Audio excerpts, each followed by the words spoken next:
E aí, pessoal, vamos direto ao ponto. Hoje, a nossa análise mergulha fundo num dos textos mais famosos e, vamos combinar, intrigantes da psicanálise, o estudo de caso da Dora, escrito pelo próprio Sigmund Freud lá em 1905. A gente vai destrinchar exatamente como a psicanálise em seus primórdios enxergava a manifestação de um trauma reprimido. Bora lá?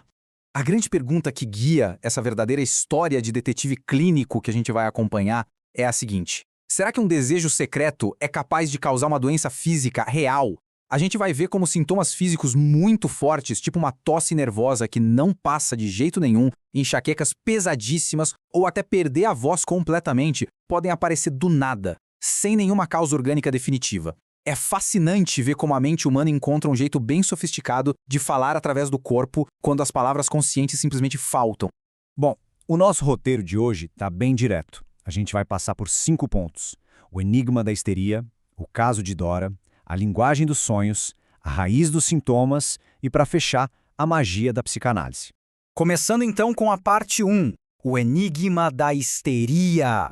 Antes de a gente entrar nos detalhes do caso em si, precisamos entender o tamanho do obstáculo que existia nos consultórios naquela época. O Freud percebeu que o relato inicial do paciente de cara nunca, mas nunca mesmo, vem completo. O paciente acaba sendo um narrador que a gente não pode confiar muito. É como tentar navegar num rio completamente bloqueado por barreiras, e o fluxo das memórias é interrompido basicamente por 3 fatores. A omissão consciente, porque a pessoa tem pudor e vergonha mesmo. A insinceridade inconsciente, que é quando aquela informação super importante simplesmente não vem à mente na hora de falar. E a verdadeira amnésia, onde os buracos na memória são preenchidos com ilusões falsas. Costurar e juntar todas essas peças soltas é justamente o primeiro grande objetivo da terapia. E aí a gente chega num conceito-chave que liga tudo isso: a complacência somática. A ideia aqui é que um processo puramente psicológico não gera um sintoma sozinho. A mente precisa de uma, digamos, ajudinha do corpo, uma complacência de algum pequeno problema orgânico real que já estava lá, tipo uma leve irritação na garganta, por exemplo. O conflito mental se agarra a essa pequena fragilidade e usa isso como via de escape, transformando uma angústia não resolvida numa perda de voz crônica. É exatamente como um grão de areia que entra na ostra e acaba virando a pérola da doença. Muito louco, né? Indo para a parte 2, o caso de Dora. Dando uma olhada na linha do tempo clínica, a gente vê que a Dora cresceu numa família super marcada por doenças, focando bastante no pai doente e nos amigos próximos.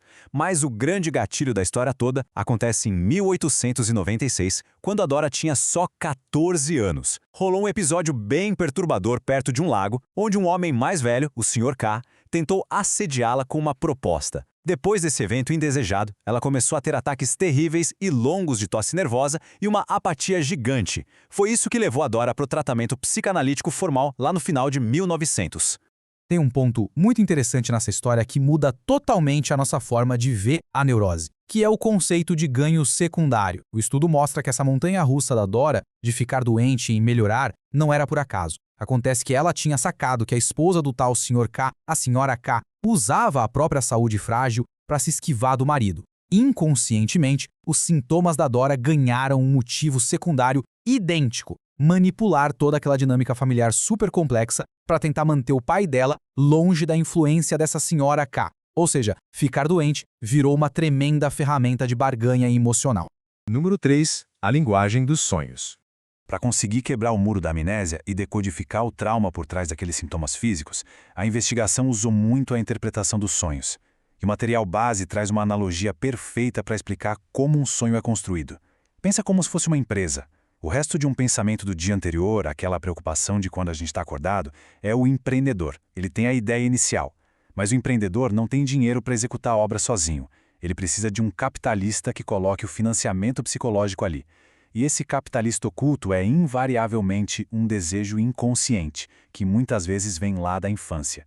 Sem ele, nenhum sonho ganha vida. Com isso na cabeça, a gente chega no primeiro sonho recorrente que a Dora relatou. O roteiro era bem rápido e tinha 4 passos. Uma casa em chamas, o pai acordando as crianças, a mãe correndo para tentar salvar uma pequena caixa de joias, guardem esse detalhe que ele é crucial, e o pai gritando com força que ia salvar todo mundo. O impressionante nos registros clínicos é que esse sonho começou a aparecer direto logo depois do terrível incidente com o Sr. K. Dissecando esse sonho, a análise chega numa tese muito clara: todo sonho é um desejo que aparece como se já estivesse realizado.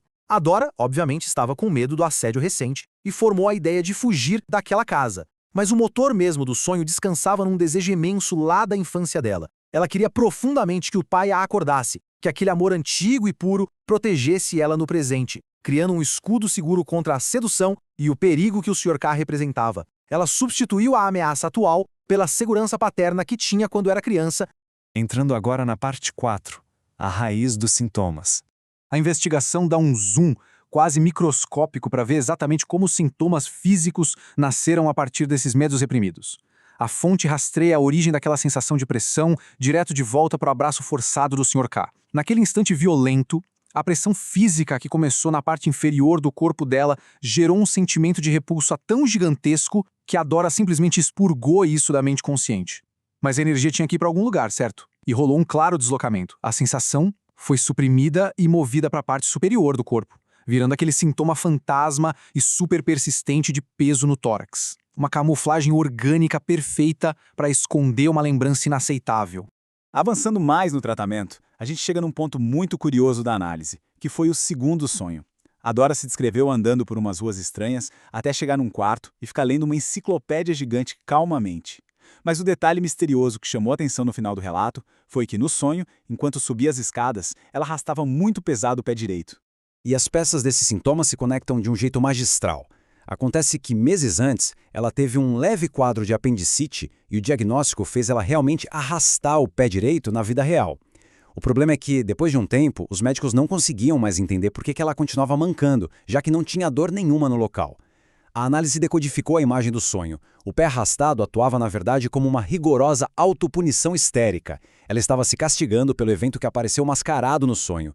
O ato de se esconder dos pais na infância para ler escondido sobre coisas de adulto e sobre doenças na tal enciclopédia. A mente dela criou uma falha física no presente só para punir a curiosidade intelectual lá do passado. Sensacional, não é? Chegamos na nossa última parte, a 5, a magia da psicanálise.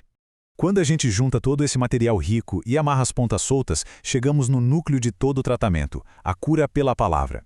O documento defende que as palavras funcionam como uma ponte direta para o inconsciente de quem está doente. A teoria é que a força destrutiva de uma neurose sobrevive justamente porque as memórias e impulsos ficam ali no escuro, não ditos. Ao pegar esses elementos escondidos e jogar a luz articulada das palavras conscientes em cima deles, o sintoma perde o domínio.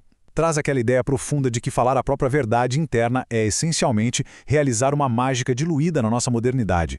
Caminhando para os estágios finais, as anotações trazem uma teoria bem robusta dessa conversão.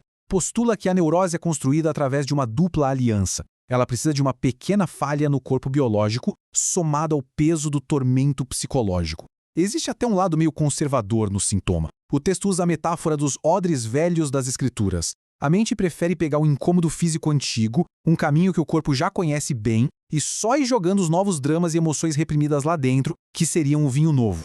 E para a gente amarrar perfeitamente tudo que acompanhamos hoje, o material deixa essa contemplação final. Pensem com a gente, se a nossa mente é capaz de construir disfarces físicos tão, mas tão elaborados só para esconder a verdade dela mesma, sequestrando pulmões, membros, a própria estrutura corporal para encobrir uma vulnerabilidade, o que mais será que está lá escondidinho, esperando no inconsciente? Entender esses mecanismos é um passo gigantesco para a gente descobrir o que realmente mora debaixo da nossa pele. E é isso que nos move. Valeu demais por dedicarem esse tempo à nossa análise de hoje e que o apetite pela descoberta de novas ideias continue sempre guiando a mente de todos nós. Até a próxima!